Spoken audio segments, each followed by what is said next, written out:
Welcome to the Den. My name is Caden Martz, I'm Merrick, DiCarolis. and this is our official Oviedo podcast. Oviedo Sports Podcast. Oviedo Sports Podcast. I've been playing sports my whole life. Done a bunch of different stuff. I played flag football for about 7 years, and then got to high school. Little 4'11" kid, had to pick some, so I did wrestling. I'm still doing that to this day. Been playing basketball for about 10 years now. Been writing on this paper about sports for 4, so I've been covering high school sports my entire high school career. 2 years on the football team, 3 years on the lacrosse team. That's what we're doing right now, just lacrosse. So this first episode, I think we're just going to look at obviously a little bit of Oviedo's games and what we've done in football, and then just kind of an overview of just Central Florida high school football. So if you want to get us started, Merrick. Yeah, we're going to review some of the top games in Central Florida this week. First, we're going to go over Lake Mary's game against Cardinal Gibbons. Lake Mary handled business in South Florida against top 75 school Cardinal Gibbons, 49-20. Isaiah Thomas, absolutely massive performance, 149 yards and a touchdown, multiple Division I offer kid. Noah Grubbs, a bit of an underwhelming performance, honestly. Threw an interception. I think he only had 2 touchdowns. Nothing spectacular from the Notre Dame commit. That kid Isaiah, he looked good. Yeah, he runs really well. He's small, too. Yeah, he played basketball, too. Yeah. Mm-hmm. Yeah, kind of like the real Isaiah Thomas. Yeah. Yeah, I know they beat us in preseason, so. Yeah, that was a better. Grubbs threw 2 interceptions in that game, too. So. Really? Yeah, he's just not off to a hot start, I'd say. Thomas played well, though. Yeah. You know when he committed? Grubbs? Yeah. It was over summer. Gotcha. Notre Dame. He's a kid with offers from every school. He's got Ohio State offer. He's got Georgia. He's got everybody. It's one of the top quarterbacks in the country. He's only a junior though, so he'll have another whole. For real? Yeah. The class of 2026. I got you. Oh no, they look pretty good. You think they're like title contending this year? State title? I don't know. They graduated 3. Their 3 best receivers all graduated. All Division I, Division II football players. Yeah. Thomas being back is huge. Their best offensive lineman, Josh Raymond, he's at Vanderbilt now. He's graduated. So they graduated a lot of top-tier talent. Yeah. I think they have a lot in the way of a state championship. What do we got next? Next week, the Rams really face their first test of the season against 11th-ranked Osceola at Reynolds Stadium. Osceola coming off a 21-7 win over Treasure Coast. They're led by 4-star running back Trevion Swint, and he's a UCF commit as well. Is he's a senior?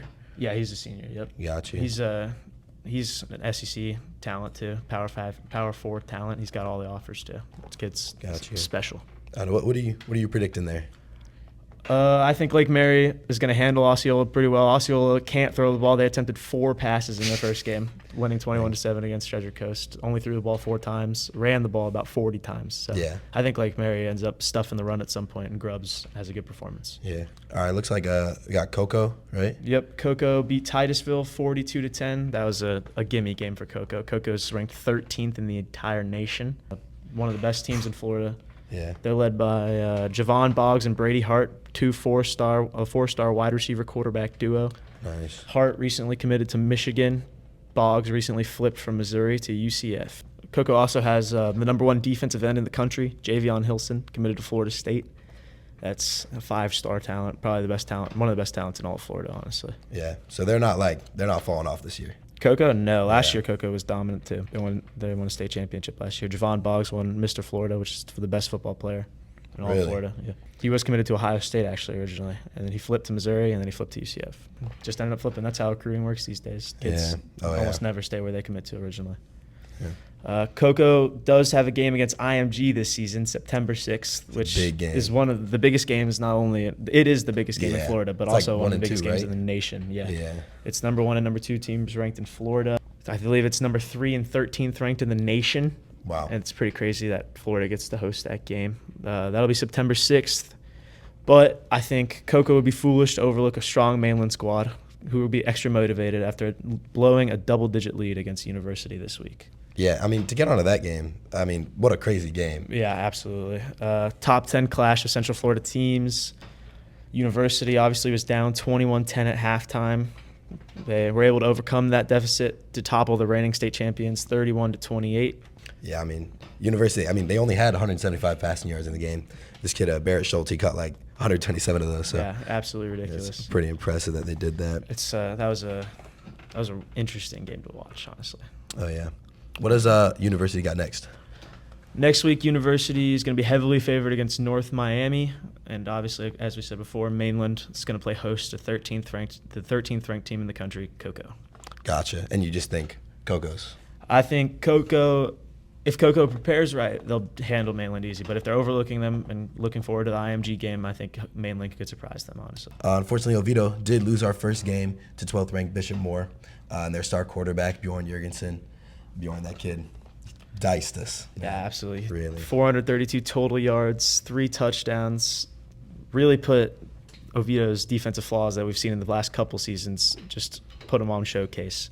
Ever since defensive coordinator Coach Litt took the job in Colorado, Oviedo just hasn't managed to get their defense back on track. It marred the Lions last season, which should have been a very talented squad, one of the best offenses in Florida, but didn't manage to win a playoff game due to the lack of defense. Yeah. I thought the defense was going to look very good. I thought the Bishop Moore game was going to be a defensive battle. Turns out it was the exact opposite, a massive shootout, 45-40, obviously. Yeah. I mean, we were up going into half, correct? Yeah, we were up by 1 point going to halftime. We were actually up by 9 points with about 2 minutes left. Yeah. Bishop Moore scores a touchdown, driving down the field. We go. It's 3rd down and 1. We have the ball. Pick up the yard. It's going to be game over. We're going to kneel at the clock. Ball gets snapped over quarterback Jerome Curry's head. Really? Yep. We have to punt. Bishop Moore goes down the field, scores a touchdown, wins the game. Dang.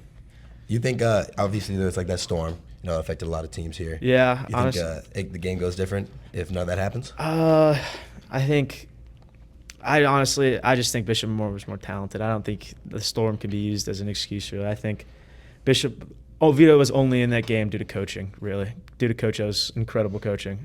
Managing 40 points against that Bishop Moore defense was a miracle. Yeah, honestly, I agree. It's actually the first time Oviedo has lost under Coach O in week 1. Really? Yep, first time in 4 years. Well, let's kind of move on from the game recap. We have a little segment, Players of the Week. Just going to highlight some of the star performances. First up, we just talked about it a little bit, but Bjorn Jurgensen, he obviously looked super crisp in the pocket and while he was moving, and he showcased why he deserves that 3-star ranking. Yeah, absolutely. Bjorn, a Virginia commit, he honestly, after that game, I think he should be ranked higher. He looked incredible. Yeah. His arm, the ball had a lot of zip on it. He was super accurate, and he looked bigger than the 180 that he's listed at. He moved honestly. A lot faster, too. Moved a lot faster than I would have assumed. Yeah, obviously he is committed to Virginia, but you think, with the current day and age, everyone's moving. Obviously, he could be a flip. Honestly, he's never been recruited by UCF. UCF doesn't have a quarterback in the class of 2025. I think that should be someone they look at. Unfortunately, did Oviedo lose, but there was a highlight in there. Chance Nixon, the Oviedo athlete, he totaled 222 yards on the game and 2 touchdowns, and he was a big part of what kept that game so close. Yeah, in the beginning of the game, the Lions looked like they couldn't muster a yard per play on offense, and then all of a sudden, Chance Nixon, he just breaks open massive 40-yard plays, multiple huge game-breaking plays. He showcases 4.4 speed. Honestly, he's incredible, and really just kept the Lions in that one, honestly. Without Chance Nixon, I think that is a very different game for looking for the Lions. Oh, yeah. And you think going forward, he's going to stay a big rocket, a big part of this offense? Oh, absolutely, yep. I mean, after that performance, how could he not? Class of 2025, he's a senior. I think that could be someone you see rise up recruiting rankings soon. I think a little, sidetrack from this. When do you think it's a little too late to get on the map, for these athletes? Honestly, with football, if you put together a good senior season, you can get offers. It's never too late, really. Like, is it too late for Chance Nixon to become a 4-star recruit and go to Alabama? Yes.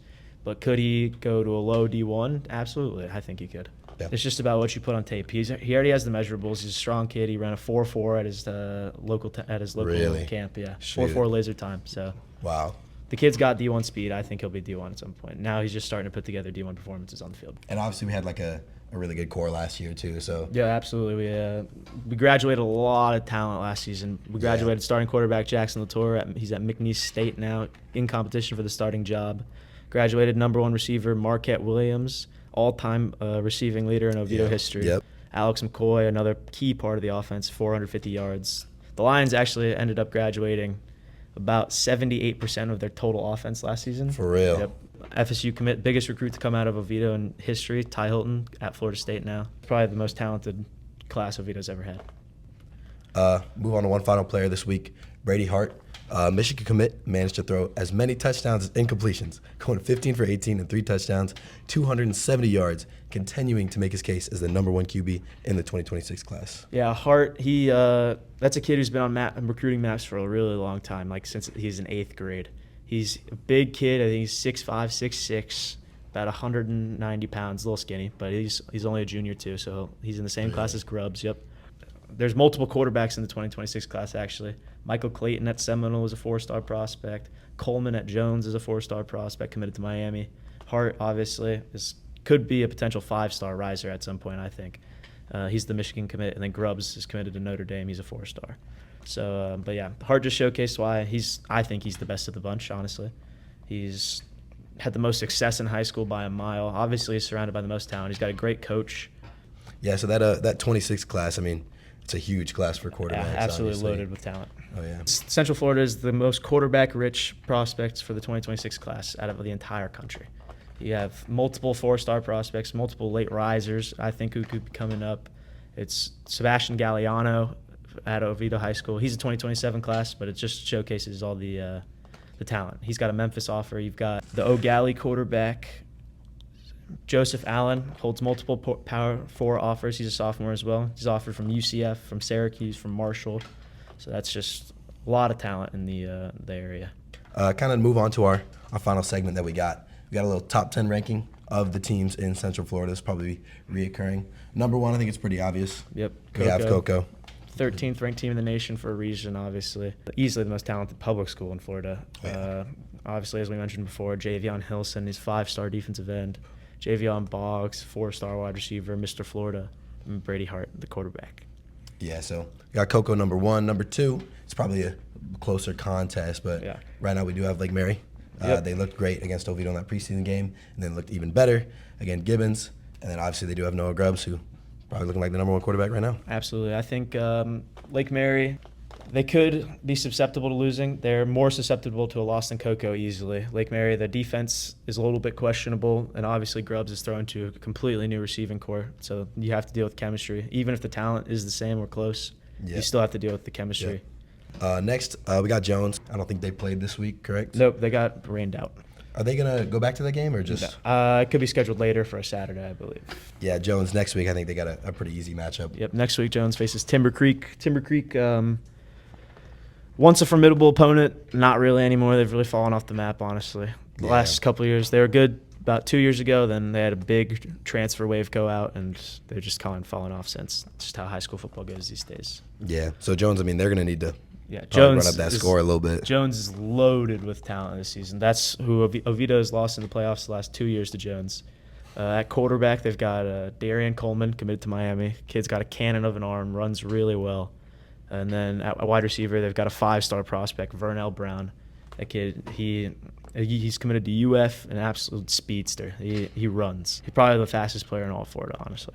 Seminole, we got them at number 4. Obviously, they also had to miss week 1. Probably due to that storm. Due to lightning as well. Yep. Seminole led by quarterback transfer Michael Clayton from Edgewater. He holds many offers. His biggest offer right now is LSU. Still uncommitted. Ethan Pritchard at linebacker, who's been committed to Florida State for well over a year. That's one of the best linebacker prospects in the class of 2025.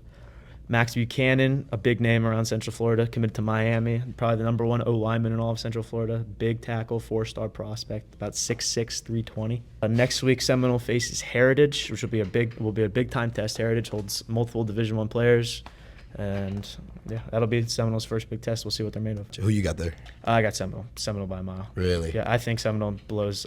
Heritage is a good team, and I think Seminole blows the brakes off. All right, number 5, we got a University. Yeah.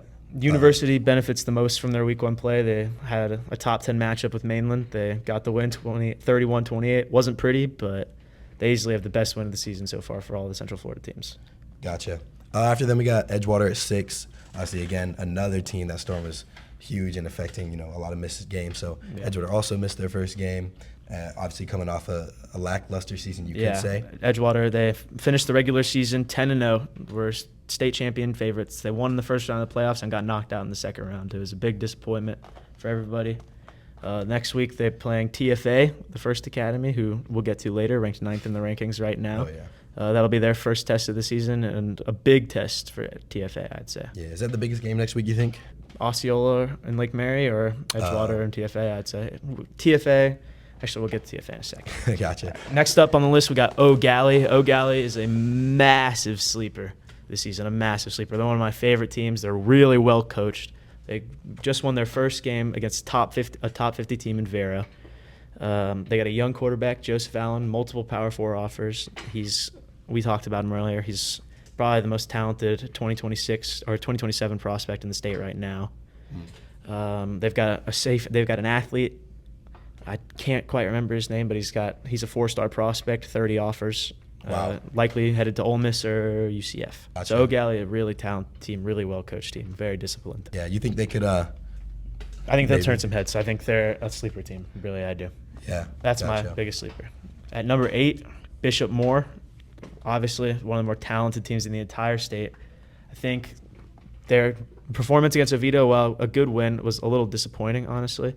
They're obviously the more talented team, but showed that they're really susceptible to chunk plays, penalties, kept a lot of Oviedo drives alive. Should have killed them earlier, I think. Yeah, I think in their future games, they got to just separate that margin. Absolutely. And just play a little cleaner. But we know they can. Absolutely. They have the talent for it, so we just got to see that out of them. Yep. Number 9, talked about them a little bit, but TFA, the First Academy, completely overhauled their roster. Multiple D1 talents. Edgewater, obviously, their last coach was let go due to transfer violations this year. They added multiple, I believe it was 5 or 6 Division I transfers, pulling from Leesburg and Lake Mineola. They have one of the more talented rosters. Obviously, when you put an entire roster together of transfers, sometimes it doesn't always mix. Chemistry doesn't always work. Yep. But next week they'll play Edgewater. That'll be their first real test, and they're 1-0 to start. Obviously, week 1 they got a 42-0 win over a lower ranked school. I think those teams, with all the transfers, it's really high ceiling, low floor. Absolutely, I believe so. It comes down to coaching a lot too. Yep. Definitely. And then at number 10, our last team on the list, we have Osceola. Osceola, always well coached, really tough matchup. They run the ball so well, they block so well. This year, the Osceola doesn't have wide receivers or a quarterback. Like we said before, they attempted 4 passes in their game. They won 21-7. They should have won by more. They played Treasure Coast, not as talented. They're obviously, like we said, led by 4-star running back Tavion Swint. They play Lake Mary next week. That'll be probably the number 2 matchup of the week, I'd say, right behind Edgewater and TFA. And then for Osceola as well, you think if they win that game by a higher margin, they climb a few spots on this rank? Absolutely. If they win that game at all, they're going to be big underdogs against Lake Mary. And if they're able to muster that game out, they'll climb into the top 5. Absolutely. Yeah. You got any teams you're looking, maybe not in the top 10, but could jump into there? Absolutely. If Heritage gets the win over Seminole, I think Heritage will be in the top 10 pretty easily. If Mainland gets the win against Cocoa, they'll fly into they'll be a 1-1 team and they'll be in the top 5. All right. I mean, that'll probably wrap us up. Yep. Thank you guys for watching. Thank you for enjoying it. We'll probably be back here 2 weeks. And then check out OHS Now. This is our news website. Yeah. Thank you for watching. Thank you for tuning in.